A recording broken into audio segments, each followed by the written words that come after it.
10h19, muito bom dia, bom fim de semana. Temos mais uma vez reunida a equipa do Visto de Fora, como é habitual às sextas. O Olivier Bonamici e a Begonha Nigas comentam aqui os temas da semana com a moderação do Miguel Coelho. Bom dia a todos. Olá, bom dia. Bom dia. E hoje vamos ter de começar, Miguel, pelos...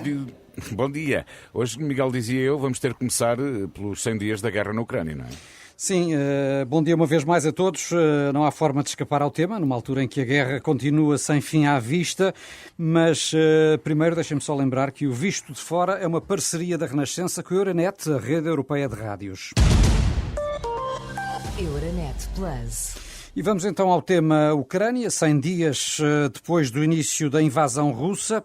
Esta foi uma semana que ficou marcada pela aprovação de um novo conjunto de medidas económicas contra o regime de Moscovo, incluindo um embargo ainda que parcial à compra de petróleo. Estará o regime de Putin, Olivier, a ser finalmente atingido de forma mais incisiva ou poderá ser apenas mais um pacote de sanções? Segundo vários especialistas, o impacto a curto prazo é pouco provável, mas a médio e longo prazo é possível. Agora, eu diria que esta pergunta que tu fizeste seria válida também para as economias ocidentais, porque vamos entrar agora numa fase muito dura, não só do ponto de vista militar, como do ponto de vista económico. E não há nada pior do que a incerteza. E uma vez que há uma incerteza militar e também económica, há muitas dúvidas. Neste momento, as opiniões públicas ocidentais têm apoiado a Ucrânia de forma unânime, eu diria, ou quase unânime. Agora, a grande questão é que isto vai ter consequências, como é evidente, também nas nossas economias. Mas eu diria, de uma forma geral, que o que aconteceu com este embargo ao petróleo era impensável há um ano atrás. E quando se coloca isto em cima da mesa, que há a dependência do petróleo russo e também, ainda mais, em relação ao gás, mas é o petróleo que dá mais dinheiro que o gás. Portanto, é o petróleo que dá mais dinheiro, mas somos mais dependentes ainda na Europa em relação ao gás. É um sinal muito forte, mas cuidado também com as consequências para nós também. E tu, Begonha, acreditas que estas novas sanções poderão ter um impacto mais eficaz do que as anteriores? Poderá ter un impacto máis eficaz para con a Rusia, mas o que dicía Olivier, acrescento e continuo, este embargo ao petróleo ruso acrescenta presión sobre os preços e as perspectivas económicas para os nosos países, é dizer, para a Europa, non son as mellores, non é? Porque isto traz consecuencias directas. De feito, a OPEP, a Organización do Petróleo, non é? Mundial do Petróleo, o que confirmou ontem é que precisamente van ampliar, non é, a exportación de petróleo. Precisamente todo isto ten a ver co este embargo noso da Europa ao petróleo ruso. Mas os preços, non duvidemos que van continuar a subir e as consecuencias são diretas en nós. Sim. Sendo que, de facto, me parece também cada vez mais evidente que é progressivamente mais difícil garantir a unidade dos 27 nestas sucessivas sanções à Rússia. Desta vez já foi preciso inventar uma daquelas soluções típicas da União Europeia, que é criar exceções para alguns países, com a Hungria à cabeça, que até exigiu que o líder da Igreja Ortodoxa Russa fosse retirado da lista das sanções. Estaremos a aproximar-nos, Olivier, do ponto de ruptura da unidade europeia neste aspecto? É uma situação muito complicada, porque a Hungria jogou muito bem. A Hungria jogou muito bem e quando agora fechou os olhos sobre o plano de sanção, sobre o embargo ao petróleo, não só garantiu, portanto, a sua exceção, portanto, eles vão continuar, porque lá está, não têm acesso ao mar, portanto, vão ter continuam a receber petróleo através de oleodutos. Exatamente. Portanto, mas a grande jogada dele foi também, novamente, o facto da Europa ter retirado o nome do patriarca ortodoxo, do qual já falei aqui, patriarca Kirill, que apoia de forma clara a guerra, o que é muito estranho para um homem de fé, mas passando isto, mas a Hungria conseguiu que o seu nome dele seja retirado. E no que diz respeito à Polónia, é igual, que a Polónia de facto mostra uma grande solidariedade com o povo ucraniano, com os 2 milhões e meio, mais ou menos, de refugiados, mas ao mesmo tempo a Polónia não fez nenhum esforço para a independência da sua justiça. E, portanto, isto coloca uma grande questão fundamental que eu acho acho que vai ser o grande tema dos próximos meses, que é a questão da unanimidade das decisões ao nível fiscal, ao nível da política estrangeira, para que as decisões não sejam tomadas com a maioria, com unanimidade. Porque, por exemplo, estava a ver recentemente que desde 2009 há 2 países que bloqueiam muitas reformas fiscais a nível da política estrangeira. A nível económico é a Holanda. E ao nível das questões sociais, por assim dizer, é a Hungria. E isto nós não podemos continuar assim. Porque para reformar a Europa, para avançar na Europa, não pode haver países que quase sistematicamente bloqueiam o movimento europeu. No caso das sanções à Rússia, que é disso que falamos agora em concreto, estaremos, Begonha, de facto a atingir o limite do que é possível fazer de forma concertada na União Europeia, ou estará a União Europeia e o Ocidente em geral a ficar demasiado refém deste tipo de regimes, enfim, menos recomendáveis, como o da Hungria, também o regime turco, ou até de outros países, como o Irão ou a Venezuela, que até há pouco eram quase considerados párias e com os quais agora temos de negociar, no fundo, para encontrar alternativas para a compra de petróleo e de gás? Miguel, eu non sei onde que está o limite, non é? Esta guerra nos está a ensinar e todo o que está a acontecer nos últimos 2 anos, desde que comenzou a pandemia no noso mundo, que non sabemos onde que está o limite, non é? Por iso é mellor non aventurar, mas sin dúbida estamos nun momento moito complicado neste conflito. Estes 100 días de conflito nos ensinarán isto e, sobre todo, que neste momento, tal como están as coisas no Donbass, que todo aponta, non podemos confirmar, mas todo aponta a que vai ser perdido por parte da Ucrania e que vai ficar a Rusia con ele. Iso indica que a resistencia ucraniana e o noso apoio internacional tamén non está a ser suficiente, non é? E estamos a entrar nun beco sin saída e depois que as nosas sanxoes non sabemos onde que está o limite, non é? E a mí preocúpame moito tamén o tema militar. O tema militar que posa haber algún tipo de intervención militar precisamente porque as sanxoes non seguen. E depois estas divisoes das que falábamos son lóxicas na nosa Europa, son lóxicas as divisoes. E temos tamén o caso de países que antes non querían formar parte da NATO, da OTAN, e que agora están a aliñar. É dizer, temos tamén o caso da Dinamarca. É dizer, estamos a ver que temos medo e que ao mesmo tempo a divisao, porque a nosa Europa é moito diferente e os nosos países, ainda que se sean democráticos, somos todos bastante diferentes. Portanto, o equilibrio é mesmo difícil. Sim, vamos ter de continuar a seguir. Para já fica assinalado este marco, um triste marco de 100 dias de guerra na Ucrânia. Sim. Mas à margem deste conflito, gostava de ouvi-los também sobre outros temas que marcaram igualmente a semana. Em Paris, Olivier, tivemos graves incidentes com adeptos a anteceder a final da Liga dos Campeões. Curiosamente, a UEFA nomeou até o ex-ministro português da Educação, Tiago Brandão Rodrigues, para coordenar um inquérito aos acontecimentos. Já se percebeu melhor o que se passou em Paris, Olivier? Não. Ainda há um inquérito em curso para saber exatamente o pormenor. Agora, há uma reflexão sobre o que aconteceu. É péssimo para a imagem da França. A atitude do governo francês tem sido vergonhosa. Eu vou separar aqui 2 pontos aqui, que é o governo francês, que faz acreditar que a culpa é dos outros, ou seja, resumindo, a culpa é dos adeptos ingleses, o que se prova que não é verdade. Não houve hooligans em Paris. Claro que no passado houve problemas com os adeptos ingleses. Mas os factos não mostram isso. E o chauvinismo, o nacionalismo, neste caso o chauvinismo do governo francês tem sido lamentável. Ainda bem que a comunicação social francesa é tudo, mas isto é outro debate, tudo exceto chauvinista. Às vezes orgulho-me, em relação a outros países, ver a comunicação social francesa como é que ela anda. Que é exatamente, olha, por exemplo, vou falar daqui a pouco, mas o Nadal faz a manchete hoje, o jornal L'Équipe. Mas isto é outra questão. Estamos a falar do que aconteceu em França. Ora, toda a comunicação social francesa disse que a culpa é do governo francês e da organização do Estado de França. E segundo ponto, há cada vez mais provas que mostram que terão sido jovens franceses dos subúrbios de Paris, ou seja, da França, a capital da França, que terão estado na origem do problema. E portanto, como é que é possível que um governo, não é, após esta vergonha, diz depois que, sim, claro, são os ingleses, são os hooligans, sabe? Bastava só dizer que os ingleses bebem muito, só faltava acrescentar isso.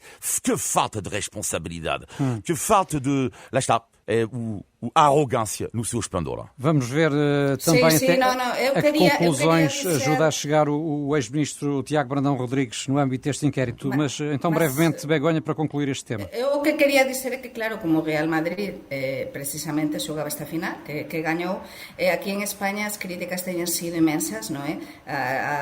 Da parte da organización do goberno francés, e sin dúbida este é un problema tamén para França, é un problema nos suburbios de París e un problema de descoordinación total. E para mí o máis preocupante é o que dixía Olivier, é dizer, é non asumir as responsabilidades. O goberno francés e a organização deverían-se a ter assumido publicamente as responsabilidades. Mas isso, como sabemos, os governos muitas vezes fazem o possível e o impossível por afastar as responsabilidades que têm. Sim. Bom, de Espanha, o que eu gostava de saber em concreto, Begonha, é que balanço é que faz dos 4 anos que ontem passaram de Pedro Sánchez à frente do governo? Um balanço em 30 segundos. Pois o balanço é que é o sobrevivente, non é? É o que consigue sempre aliñar dun lado e do outro, con pouquísimos deputados no Congreso dos Deputados, no Parlamento Español, ten conseguido con pactos incríveis e imprevisíveis se manter no goberno, non é? Algo que parecía impensável. E, sobre todo, agora está num momento moito complicado, Pedro Sánchez, porque comenzamos a campaña electoral ontem precisamente para as eleições regionais na Andalucía e todas as sondaxes apontan a unha victoria do Partido Popular.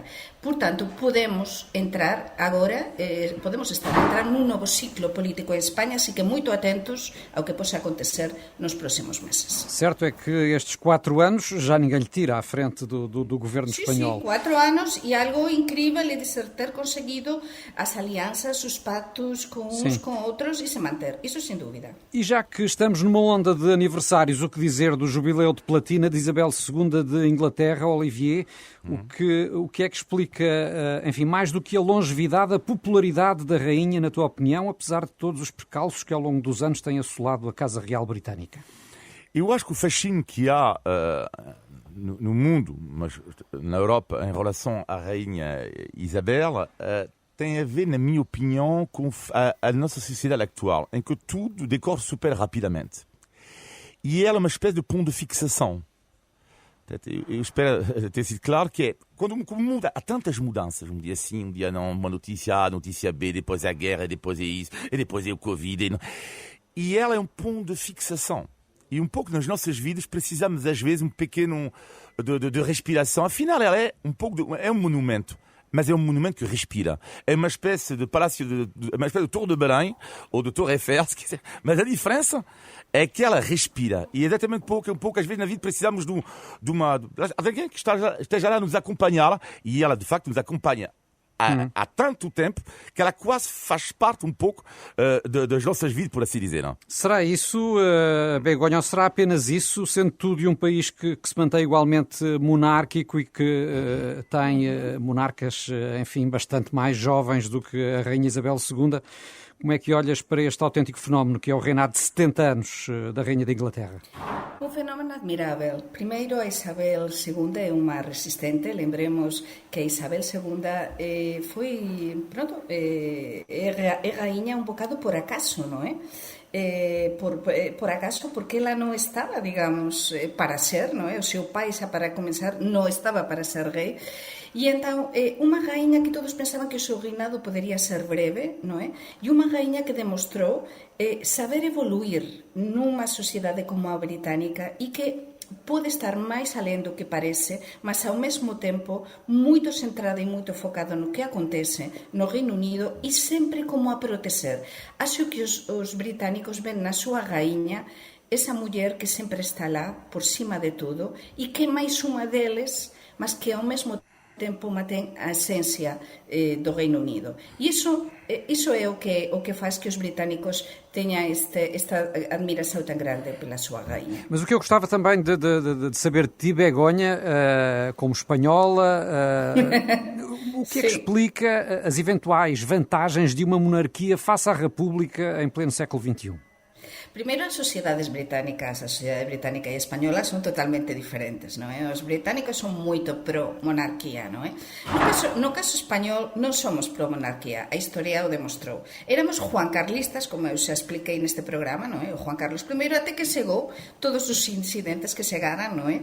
Do elefante, de todas, en fin, a suposta corrupción. E entón, en España estamos sempre moito divididos. Durante moito tempo, durante os primeiros 30 anos da monarquía do Juan Carlos I, a maior parte das persoas eran juancarlistas, non monárquicas. Non é?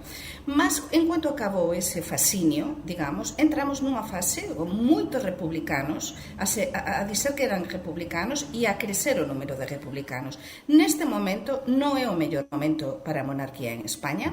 O rei Filipe realmente o ten moito difícil, moito mesmo difícil, e podemos dizer, eu posso dizer que a sociedade española está mesmo bastante dividida con o tema da monarquía, o que non acontece no Reino Unido. E para um francês republicano, como é que olha para este fenómeno das monarquias? Quer dizer, como francês, eu sou republicano, mas, no entanto, em França existe uma monarquia, portanto, é uma monarquia escondida. Quer dizer, vê-se o presidente francês, parece que ele ainda está nos tempos dos reis. Manda muito.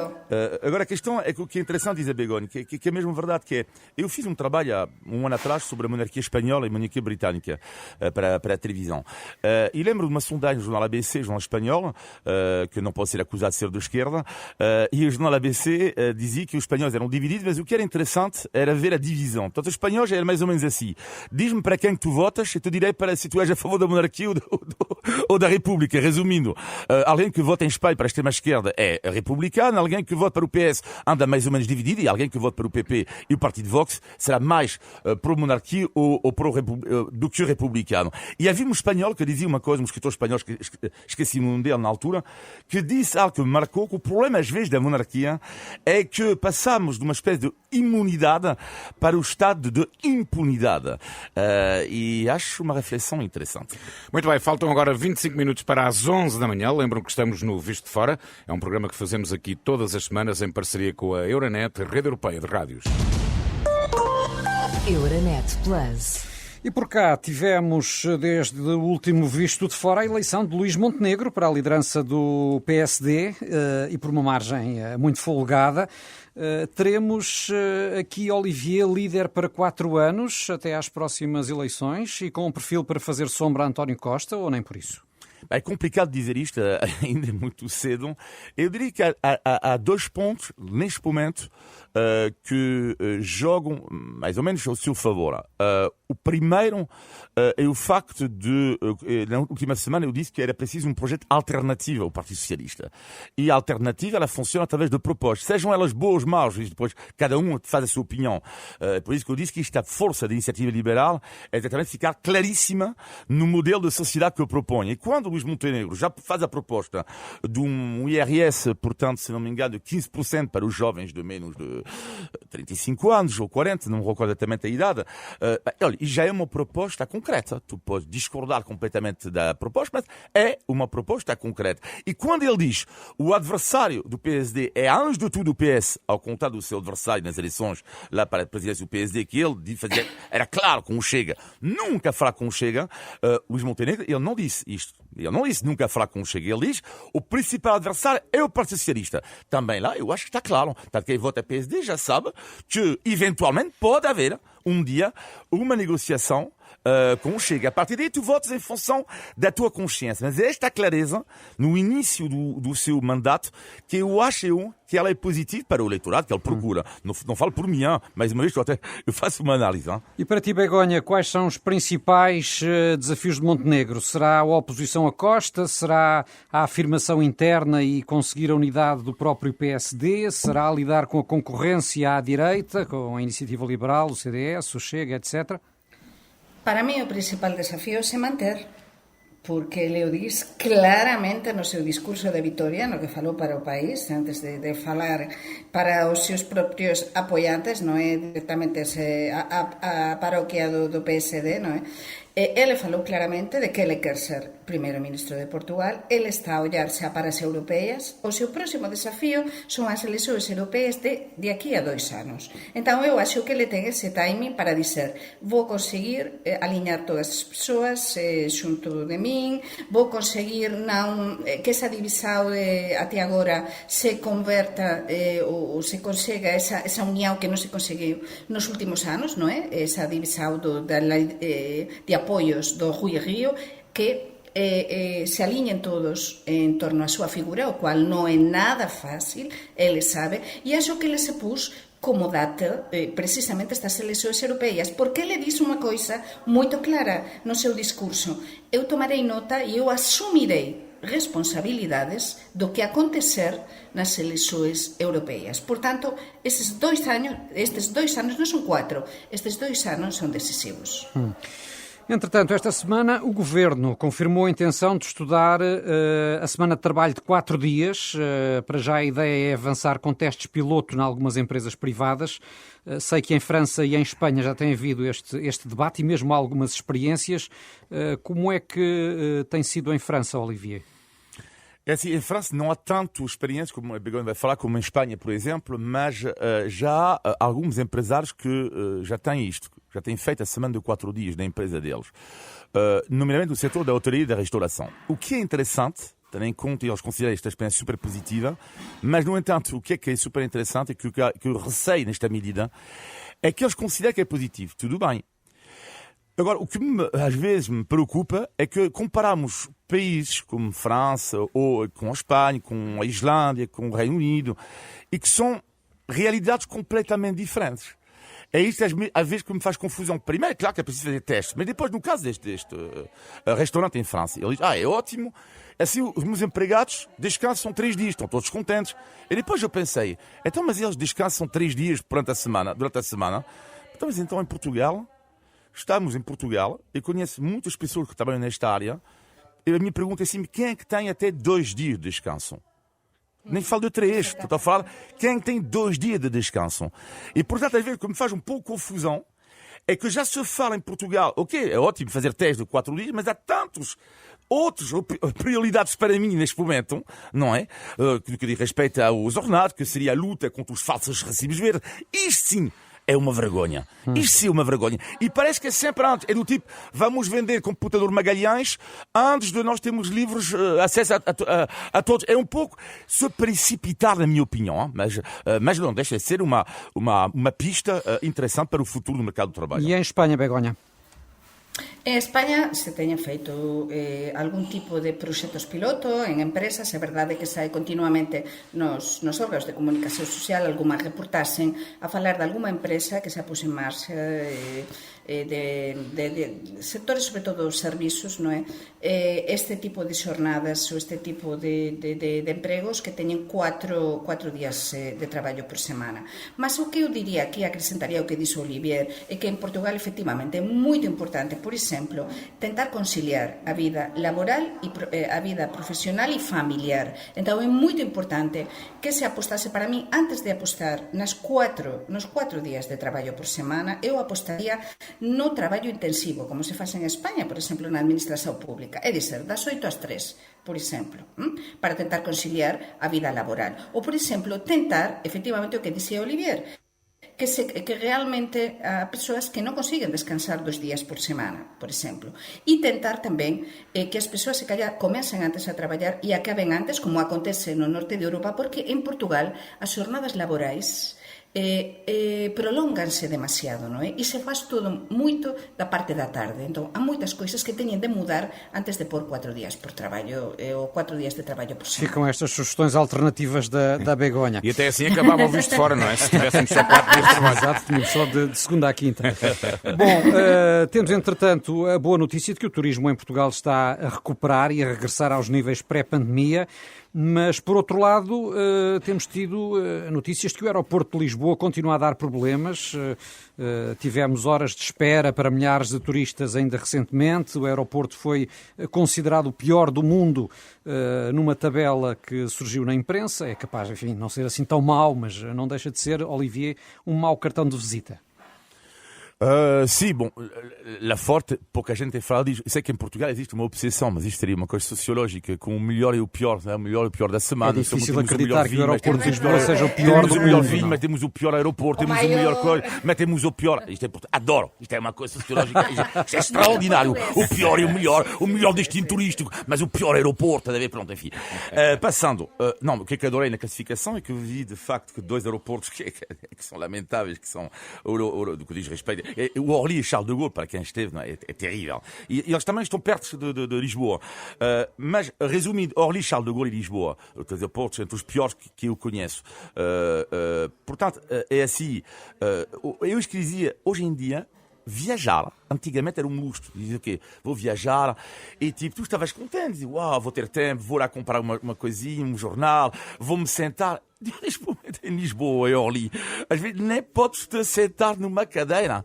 Isto, ou seja, viajar é uma coisa tipo, sabe aqueles os franguitos que estão pronto, Nos assadores. Exatamente, é a mesma coisa. É considerar, afinal, o homem não é uma mulher, não é como uma espécie de franguito massacrado ali, como à espera do avião. E depois, claro, tu chegas em Barcelona, em Roma, mas já perdeste 2 quilos, ganhaste sem stress, não sei o quê. É lamentável. É lamentável mesmo. Bom, mas isso aí então já não é típico de Portugal, muito menos só do aeroporto de Lisboa. O aeroporto de Lisboa é péssimo e eu que viaxo moitísimo, como saben, desde há 10 meses e viaxo moitas veces, faço a ponte aérea Lisboa-Porto, Porto-Lisboa, posso dizer que é verdade, que non acontece o mesmo no aeroporto do Porto, por exemplo, que eu gosto moitísimo. É dizer, o aeroporto de Lisboa, o problema do aeroporto de Lisboa non é que se xa mau, é que está sobrelotado e que todos sabemos os que moramos en Lisboa que há moitos anos que deberíamos ter un novo aeroporto, é un aeroporto que está a encher de xente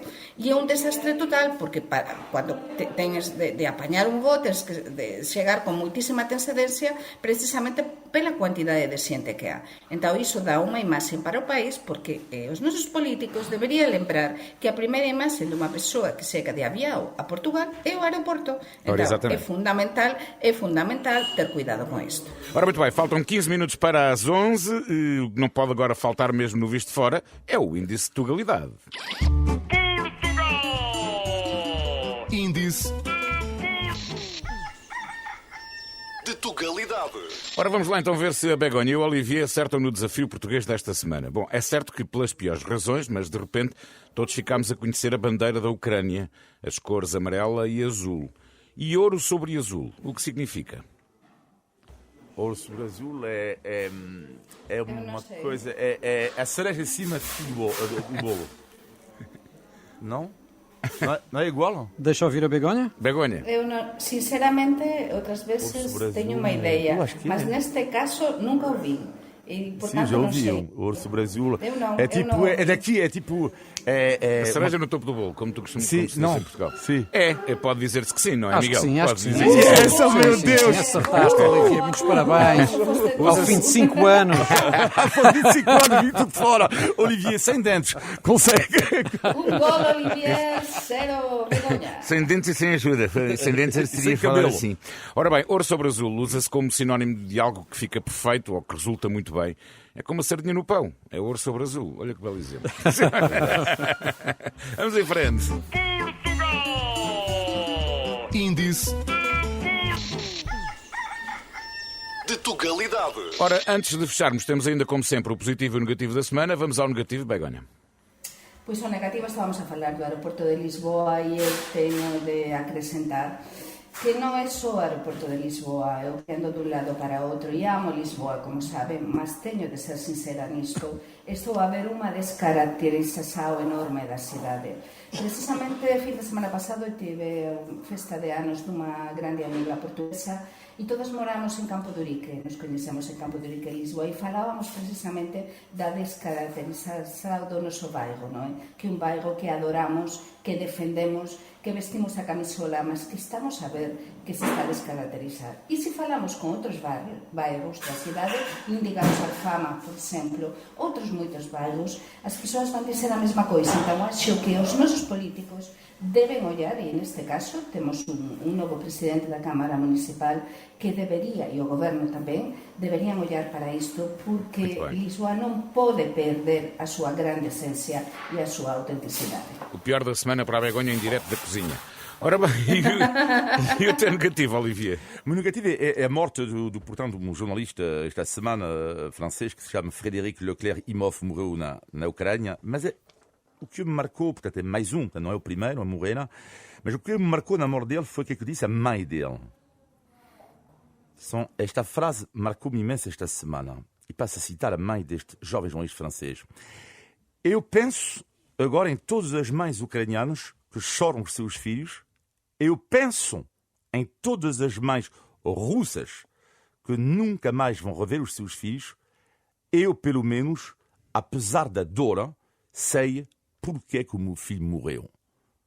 É uma frase magnífica. O seu filho morreu pela liberdade de imprensa. Bom, forte, sem dúvida. E o melhor da semana para ti, Begonha? Pois o mellor é voltar a Compostela, esta miña Compostela desde que estou a falar. Eu estou a participar nunha conferencia da Comisa UNAT do Comité das Rexións da Europa, e estou rodeada de portugueses, de persoas do resto da Europa, persoas que fixeran o Camiño de Santiago, e volto a Compostela neste ano, xa cubeo 21-22, no que isto está cheio a bombar de peregrinos, e há un ambiente na cidade. Ontem saí a xantar coa miña mãe, con unha das miñas irmáns, e é maravilloso, unha quinta-feira, ver o ambiente que há, ese ambiente de peregrinos, de turistas, de universitarios, de persoas que están a disfrutar e a viver a vida e a viver o Camiño de Santiago. E, olha, eu faço un brinde desde cá e eu levanto así un copo de viño por vocês e peço que veña a Compostela porque é maravilloso. Esta cidade é maravilhosa. Maravilha. E para ti o melhor da semana, Olivier? Eu vou falar do desporto porque eu sei através da escola dos meus filhos e através de amigos que há dois, portanto, positivo para mim esta semana, são dois espanhóis. O primeiro é que chama-se Carlos Alcaraz, que é uma jovem pérola do ténis espanhol, e o outro, Rafael Nadal. Porquê? Porque são dois ténis que reconciliaram muitas pessoas com o ténis. Nós tivemos tempo em que vimos muita Fórmula 1, depois deixámos de ver, tivemos tempo em que vimos muito ténis, deixámos de ver. Não? E queria destacar entre os dois, claro, o puto Alcaraz, mas o Rafael Nadal. Porquê? Porque nós todos envelhecemos, lá está, e às vezes perdemos um pouco ao longo do tempo. Tu não, Paulinho, mas eu sim, as nossas capacidades. Eu estou sempre em admiração perante um atleta que está à beira do fim da carreira e que marcou a história do seu desporto. Eu sei que ele joga hoje à tarde, às 2 da tarde, e pode ser honesto consigo, com vocês. Mesmo que ele jogasse com português, mesmo que ele jogasse com um francês, eu iria torcer por ele, porque antes de eu gostar de uma nacionalidade, eu gosto dos grandes campeões. E Rafa Nadal esperam que ele ganhe o torneio do Roland Garros para se despedir em grande do ténis. Não te esqueças disso quando o Ronaldo voltar a jogar com França. Exatamente, tá exatamente. Mas o Rafael Nadal é uma excelente, além disso, é um excelente exemplo para os nossos filhos. Agora fiquemos... Porque é a ética profissional. Isso mesmo. Tirando os tiques, cada vez tem mais. Rafael Nadal, e que me irrita um bocadinho. Bom, e agora tem um novo tique que é antes de ir às entrevistas no final dos encontros, desaperta aos atacadores, volta a apertar, muda a garrafa de água de sítio, para além daqueles gestos todos antes de servir. Bom, entretanto, vamos estar todos sempre muito atentos ao Carlitos Alcaraz, que infelizmente o ano passado esteve no nosso Estoril Open, mas que não tinha público nas bancadas para o apreciar devidamente. Não é? Da próxima vez vais ver. É, exatamente. Ora bem, estamos no final de mais um Visto de Fora. Todas as semanas conversamos sobre a Europa, Portugal e os portugueses. Podem enviar os seus comentários e sugestões para vistodefora@rr.pt. Olivier, Begonha, Miguel, muito obrigado. Obrigado, bom fim de semana. Tu és urso do Brasil, Paulinho. Olha que Seja em cima do bolo. Eu já ganhei o dia. Bom fim de semana. Bom fim de semana, obrigado.